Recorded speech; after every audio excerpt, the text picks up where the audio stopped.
Welcome to the Fit Dad Nation podcast, forging strong fathers and raising a stronger generation. It's time to get up or shut up with your host, Steve Roy. Hey guys, Steve Roy here, host of the Fit Dad Nation podcast. Welcome to the show. I appreciate you listening. So if you're dad listening to the show and you are not happy with some aspect of your health and fitness, it's time to change that. We've got summer coming up just a couple months. I know obviously that's not a lot of time, and I'm not someone that's going to tell you that if you are way out of shape right now that you're going to turn around and be in phenomenal sick beat shape by summer. That's not going to happen. But there's certainly a lot you can do. I've seen a lot of transformations happen in a couple months. And so if you need help, if you need accountability, coaching, guidance, I would highly encourage you to at least check out what we're doing over at the Fit Dad Nation Inner Circle. It's our private membership program. A lot of great stuff going on. Actually, we've got some guys in our group right now finishing the 75 Hard Challenge today. And we've got some sick progress there. So anyway, check it out, fdnic.com, Fit Dad Nation Inner Circle. Like I said, a lot of great stuff going on. So today I want to talk about a couple things. Specifically, some things that may be holding you back from continued progress. And so obviously, the goal of any of us is to have lasting health and fitness. It's not to get fit for any particular occasion.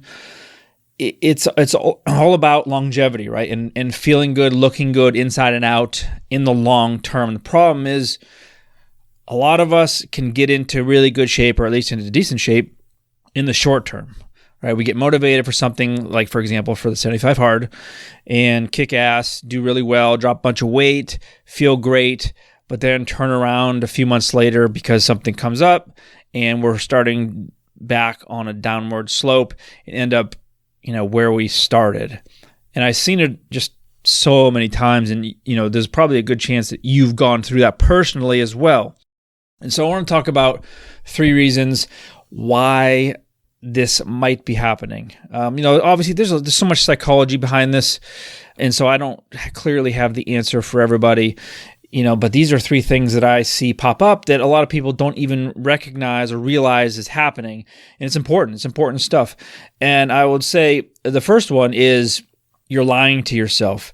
And what I mean by that is you think you're doing all the right things, or you actually are letting yourself believe you're doing all the right things, but you're wondering why you're not getting fitter, why you're not dropping the weight you want to drop, why you're not looking as good as you want to look, right? And it's this conversation in your head of, well, no, I'm eating clean, I'm training my ass off, I'm doing all the right things, I'm getting enough sleep, everybody's telling me to do all these things, I've got to reduce stress and get outside, and I need to work on my quality of sleep and how much sleep I'm getting, and I've got to progressively train in the gym, and I really have cleaned up my diet, right? And on paper, those things are all true, but when you take a look at it, like really break it down and be completely honest with yourself, there's so many times where you're not doing the things that you think that you're doing, like, because you want it so bad, and it's in your head that you're pushing these buttons, but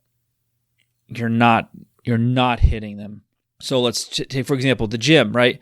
You're checking your boxes, you're going to the gym, you're doing your circuit of training, you're going through the machines, whatever you're doing, but you're missing the piece of, am I training hard enough? Right? Am I progressively pushing my muscles past their comfort zones? Okay. Anybody can go into the gym, throw on a bunch of weights, write in their little notebook, and then go home. And I've seen that a million times. That's not going to change your body. What is having a set plan, following it, and consistently, week after week after week, getting stronger, improving your lifts. Okay, so if you're not going to make the progress. But it's easy to lie to yourself and say, what are you talking about? I'm training my ass off. I'm soaked in sweat. I'm going to the gym. I'm there for an hour every day, or an hour and a half every day. That doesn't matter, right? You have to look at the quality of your training. That's much more important. Same with your diet, right? Just because you're eating, let's even use an extreme example of keto, right? Everybody thinks, well, I won't say everybody, a lot of people think keto is the solution to their weight loss problems because they see it advertised all over the internet. Everyone's talking about it, chances are you have a friend who's done really well with it, or say they've done really well with it. So you think, well, shit, I'll just cut out all my carbs, and boom, there's the solution to my problem. And so when you break it down, and they say, well, I don't know why I'm not losing weight. I'm not losing as much weight as my friend John. He's doing keto. He killed it. I'm doing keto, but I'm not losing any weight. I don't get it. Something's not right.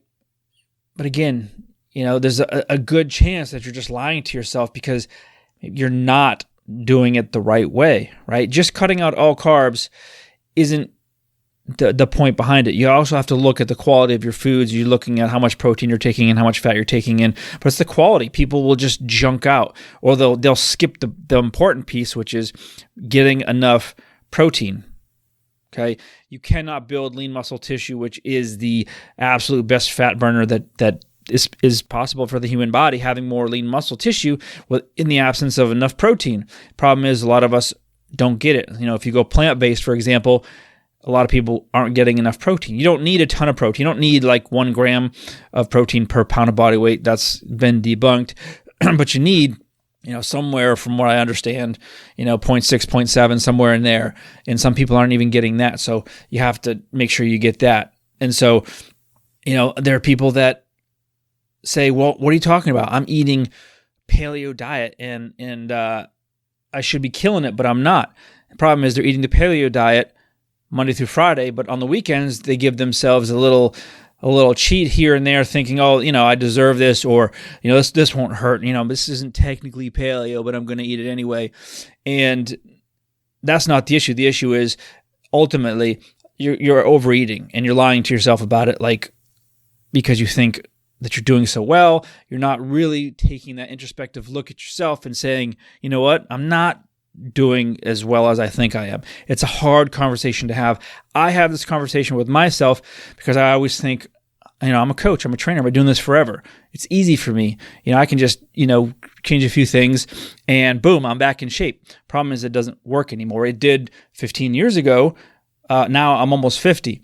It doesn't work anymore. And so I have been guilty of lying to myself, even in the last few months. I've shared this before, COVID, I've allowed the shutdowns, I've allowed all the changes that have happened in my life over the last year because of COVID to affect me in a negative way. And yeah, I've put on somewhere around 20 pounds, certainly not all muscle, not even close. And I've lied to myself thinking, I'm doing fine, I'll be all right. I'm still eating pretty healthy. But when I really look at it, I'm not. My workouts were very sporadic. My diet was definitely too high in processed foods, and I was just eating too much, but I didn't look at it. And so that's what I wanted to just take a serious look at where you're at and honestly look at what you're doing from a training standpoint, from a diet standpoint, from a lifestyle standpoint. And there's a good chance, you're going to be surprised, and you have to be willing to face that if you're serious about making progress. Okay. The second thing I want to talk about is your environment. And someone, a guy in one of my groups, texted me yesterday and asked me, why does it seem like I keep going back to eating crappy foods? So like I get motivated, I do well, but I always end up back eating the same stuff. And I thought about it for a few minutes, and it's something that a lot of people don't realize. And that's you become a product of your environment. So, for example, this guy, she's been in my groups for years. He's in the inner circle, a great guy, works at a grocery store. Obviously, there's a lot of temptation to his food there, good and bad, of course. But it's the environment that he's in, right? He's showing up to work, shift work every day. Maybe it's not the most positive environment, right? He's a single dad. He's got a lot of stress, a lot of financial obligations, financial stress, some struggles, right? That environment is not conducive if it's not working for you for long-term success. It's not. You've heard it a million times before. You become like who you hang around. Find the 5 people you hang around most, see what they do, see what they're doing. You're going to become like them, right? That's why high achievers surround themselves with high achievers, right? Because it works. It makes sense. So if you're in a crappy environment, whatever it is, you have to figure out a way to change it. I mean, I'm not going to suggest that anybody, for example, this guy, he's not going to quit his job, right? He's not going to go out and try to find love so he's not a single dad, whatever. But he has to find a way to change how that's working for him. So for me, I work at home. I'm home all the time. My girlfriend has recently started working at home full time as well. And I'm a person that likes a lot of privacy. I like to have my own space. And when she was working in her office, it was an hour away. She was gone 9 to 5 or a little bit longer. And for me, that was a private space, a time for me to do my best work. I felt like I function better when I'm in that setting. So now that she's around, that environment has been a struggle for me because there's always somebody 2 feet away from me. And so I've had to figure out a way to adjust that. And most of that means getting out more myself, right? So I have to change my environment. I can't just allow that to dictate. And same for you. So whatever your environment is, maybe you have a spouse that is not supportive. That's a crappy environment, right? Obviously, I would never suggest anybody go the route that I ended up taking, which was getting divorced. But you have to find a way to change that up somehow, whether it's having that conversation, whether it's including her in what you're doing, something that's going to change the psyche behind all of this, the dynamic behind what you're walking into every day and what your surroundings are. If you're hanging around with a bunch of buddies that are all your college bros, but all they want to do is watch football all day and drink, that is not obviously an environment that is going to foster a place where you're going to be able to succeed long-term with your health and fitness goals. I have a lot of friends that are like that. There's nothing wrong with that. I'm not knocking it. I'm not saying it's wrong. Nothing like that. If that's your thing, absolutely. You want to drink every Saturday, Sunday, go ahead. Just realize that that's not going to work long-term if you want to be, really fit and healthy. I'm not saying that you have to be. I'm saying that, if you're happy working out a couple times a week, eating kind of whatever you want, training once in a while, but then really, really enjoying your life, nothing wrong with that at all. I'm not knocking that at all. Talking to the guys that aren't happy with that aren't happy with their body, aren't happy with their energy, aren't happy with their fitness level, aren't happy with their confidence, right? These all things come with taking care of your body and just crushing it physically and mentally. So take a look at where you're at. Seriously, take a look at where you're at and figure out if something needs to change. You have to change it. It is not going to change on its own. You have to make a change, whether it's you getting out more, you staying in more, you switching where you train, you switching out where you keep your foods, right? You taking a different route home so you don't pass Wendy's and be super tempted to stop and get chicken nuggets and a Frosty. You have to change that, right? The environment will not change, so do something different. Shake it up. And oftentimes that's enough just to get things rolling and get you moving down the right path.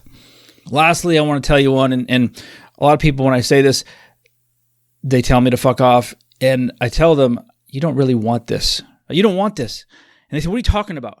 I'm paying you all this money. I'm paying you X number of dollars a month, whatever it is, because I am ready to go. I'm ready to change. And I said, no, it doesn't matter. You can pay me 10 grand a month. That doesn't matter. At the end of the day, deep down, you don't want to change.